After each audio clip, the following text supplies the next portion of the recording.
I always want to make sure that when I'm practicing, especially these shots, that I'm aligned up. Right? So now I have less to think about. I want to get that feeling of being completely square to my target. Right? Now when it comes to the grip, right, we want to make sure that that club isn't sitting right in the palm of our hands. We're kind of looking into the pads of the fingers. That's how we want that club to sit. Right? It's going to give our feeling of a little more control of the club rather than our hands controlling it with the palm of the swing. Right?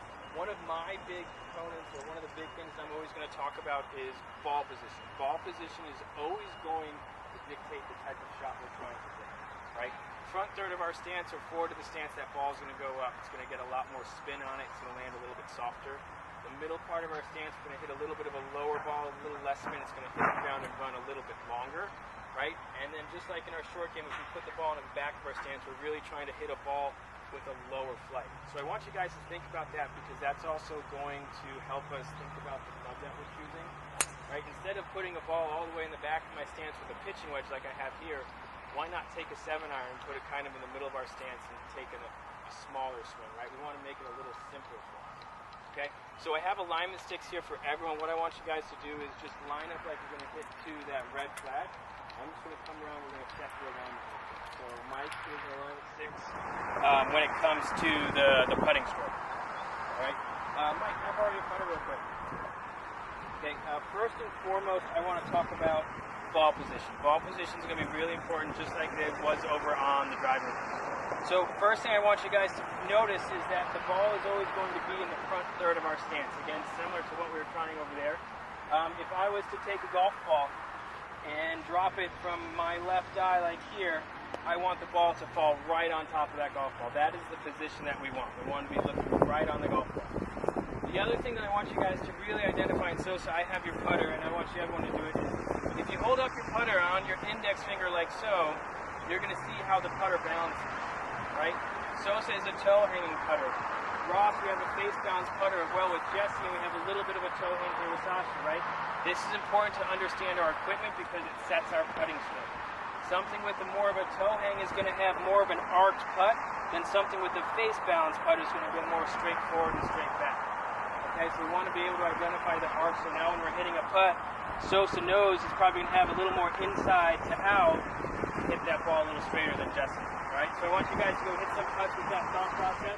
When we're hitting this shot, our goal is to make impact down. We want a steep angle of attack, so instead of us thinking about the weight on the back foot, we're going to put a lot of pressure on our left foot, right? That's going to force us to hit down on the ball, okay? The next thing that I want you guys to think about is ball position, right? If I draw an X here similar to how we had our alignment sticks when we worked on our full swing, you'll see here I can put the ball kind of in my front third. Again, we have to think about the type of shot we're trying to hit. We're trying to get the ball up.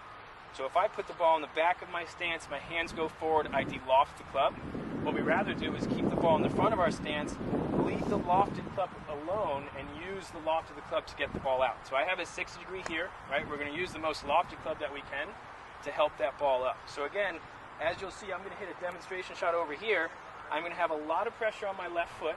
I'm going to leave my club face square to the target, and it's going to be a nice, simple, easy swing. Again, we don't want to overswing this because, again, tempo is going to be really important, something that we developed today. So again, if you come over here,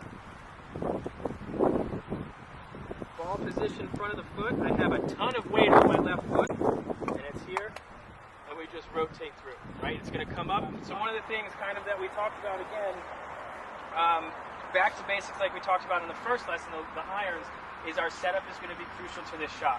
So first and foremost, again, I want you guys to think about the type of shot you're trying to hit.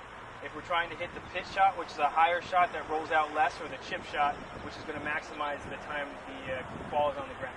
All right, so again, for that chip shot, we're going to make sure the ball is in the back of our feet, our hands are forward, so we de-lock the club, right? And then again, that lowercase y that we've all heard, we're trying to keep that lowercase y through that entire swing. If everyone sees, it keeps that club low to the ground, so it's going to prevent that ball from popping up. Vice versa on the pitch shot, again, weights forward, ball's in the front of the stance, so now I'm going to utilize the loft of the club. So again, if I'm trying to hit a chip shot here, I have my 56 degree, my weight's forward, ball's in the back of the stance, and I keep that club low, it's going to roll out a lot more just like that. All I'm going to do to hit that pitch shot is I'm going to put that ball in front of my stance, and I'm going to allow that club to travel up, and now that ball changes the trajectory, and you see we have about a 10-yard difference in what that ball did. So what we're going